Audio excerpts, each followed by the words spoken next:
Start. Hello students, आपका स्वागत है बेटा एनसीईआरटी इन्फो बाइट्स के अगले वीडियो पार्ट में। आज आपको एक बहुत इंपॉर्टेंट कॉन्सेप्ट पर इंट्रोड्यूस करा रहा हूं जिसका नाम है रेड टाइड। आपको याद होगा कि जब हम रेड टाइड्स पर बात कर रहे थे तो इस तरह की फॉर्मेशन की बात उन्होंने कहां पर दी हुई है? ये फॉर्मेशन उन्होंने समझाया है डायनोफ्लैजेलेट्स में। कहां पर है बेटा? ये डायनोफ्लैजेलेट्स में।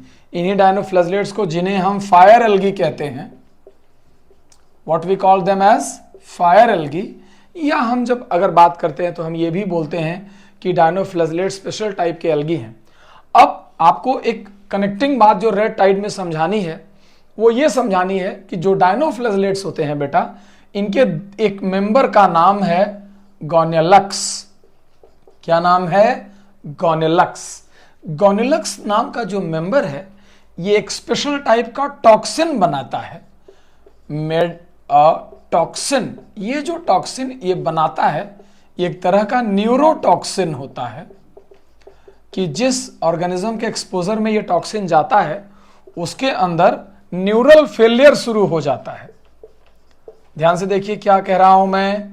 न्यूरल फेलियर शुरू हो जाता है और धीरे धीरे डेथ ऑफ ऑर्गेनिज्म कॉज करता है। तो जान लीजिए कि जब कभी भी अगर किसी जगह पर ये जो डायनोफ्लैजेलेट्स हैं इनकी रैपिड ग्रोथ होती है, बहुत फास्ट जब ये ग्रोथ करते हैं बेटा, जब ये बहुत रैपिड ग्रोथ करते हैं तो इसकी वजह से इनका नंबर बहुत ज़्यादा बढ़ जाता है। लिखा है एनसीईआरटी में मल्टीप्लिकेशन इनका बहुत फास्ट होता है। तो जब ये रैपिड ग्रोथ करने के बाद खूब सारे नंबर में बढ़ते हैं तो इनका नंबर भी इंक्रीज हो जाएगा टाइमली। जब नंबर इंक्रीज हो जाएगा तो उसकी वजह से ये ज़्यादा टॉक्सिन बना पाएंगे। तो जब ये ज़्यादा टॉक्सिन बना पाएंगे तो कहा जाता है कि इस टॉक्सिन की वजह से बहुत सारी फिशेस, बहुत सारे मोलस्क और इसके अलावा कई सारे क्रस्टेशियंस भी डाई कर जाते हैं। और इस वजह से ये टॉक्सिन बहुत डेंजरस है और हम इसी वजह से, चूंकि इनके रैपिड मल्टीप्लिकेशन की वजह से लाल पानी दिखने लगता है, रेड टाइड्स बन जाती हैं। That is why the process is called as red tides. ये वही ऑर्गेनिज्म है कि अगर हम इन्हीं फिशेस को या मोलस्क और क्रस्टेशियंस को जिसमें ये टॉक्सिन कलेक्टेड है बेटा, अगर इनको हम अननोइंगली खा लें, कोई ह्यूमन अगर इन्हें कंज्यूम कर लेता है तो ये ह्यूमन के अंदर भी ये टॉक्सिन चला जाता है and that toxin causes PSP, paralytic shellfish poisoning कहते हैं, जिसमें बहुत सारे लोग कई बार जब बीचेस के आसपास जाते हैं तो वहाँ पर ये वो इस तरह के नॉन ऑफिशियल वेंडर से फिशेस और बाकी के सी फूड्स खरीद कर खा लेते हैं और उनके अंदर ये टॉक्सिन इकट्ठा रहता है और इस वजह से उनको कई बार पैरालिसिस और अलग अलग तरीके के न्यूरल रिलेटेड इश्यूज का सामना करना पड़ता है। तो आप हमेशा इस चीज़ को ध्यान रखें कि पूरी कहानी कनेक्टेड है।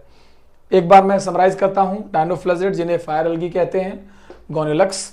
फायर को चूंकि अंग्रेजी में पायरा कहा जाता है, दैट इज वाई इस ग्रुप का नाम पायरोफाइटा एनसीईआरटी में मेंशन किया जा सकता था, but they haven't mentioned it. उन्होंने डायनोफ्लैजेलेट मेंशन किया हुआ है। तो ये फायर एल्गी गोनेलक्स एक एग्जाम्पल है जो बहुत फेमस एग्जाम्पल है। वो एक टॉक्सिन बनाता है जिसका नाम न्यूरोटॉक्सिन है। वो न्यूरल फेलियर कॉज करता है, death of organism like fishes, mollusc and crustaceans. ये जब बहुत रैपिड ग्रोथ करता है ओशनिक वाटर में तो नंबर जब इंक्रीज होता है तो टॉक्सिन भी इंक्रीज होता है और वो रेड टाइड जैसा दिखने लगता है। ये फिशेस, क्रस्टेशियंस और मोलस्क अगर ह्यूमन के थ्रू अननोइंगली खा लिए जाएं तो ये वहाँ पर जाकर के पैरालिटिक सेलफिश पॉइजनिंग कॉज करते हैं, जैसा कि नाम से पता चल रहा है, पैरालाइज कर देते हैं ह्यूमंस को। तो इसको जब आप कनेक्ट करते हैं तो 2-3 जगह कनेक्ट किया करिए। एक तो यहाँ, प्लस ऐसे डायनोफ्लैजेलेट्स जब ब्लू ग्रीन एल्गी के साथ मिल जाते हैं बेटा, अगर डायनोफ्लैजेलेट, एक और आपको इंफॉर्मेशन एडिशन दे रहा हूं, डायनोफ्लैजेलेट प्लस BGA दोनों मिल करके बनाते हैं एल्गल ब्लूम। यही वजह है कि इसका जो डायनोफ्लैजेलेट पार्ट है उसके टॉक्सिन की वजह से जब किसी पॉन्ड में या वाटर बॉडी में एल्गल ब्लूम का फॉर्मेशन होता है तो वहां के भी फिशेस और बाकी सारे ऑर्गेनिज्म मर जाया करते हैं। And that is the reason why, चूंकि ये फिशेस और बाकी के सारे ऑर्गेनिज्म उस पॉन्ड को क्लीन कर रहे थे, तो जब क्लीनर ऑर्गेनिज्म को ही मार दिया गया तो धीरे धीरे वो पूरा का पूरा वाटर बॉडी चोक कर जाता है और इस वजह से उस तालाब का सूखना तय हो जाता है and that process is called as eutrophication. Word याद रखिए, that process is called as eutrophication और ऑर्गेनिक एनरिचमेंट। ठीक है बेटा, तो ये सारी चीजें कनेक्ट करके रखना, रिकॉल करना, रिवाइज करना। Take care.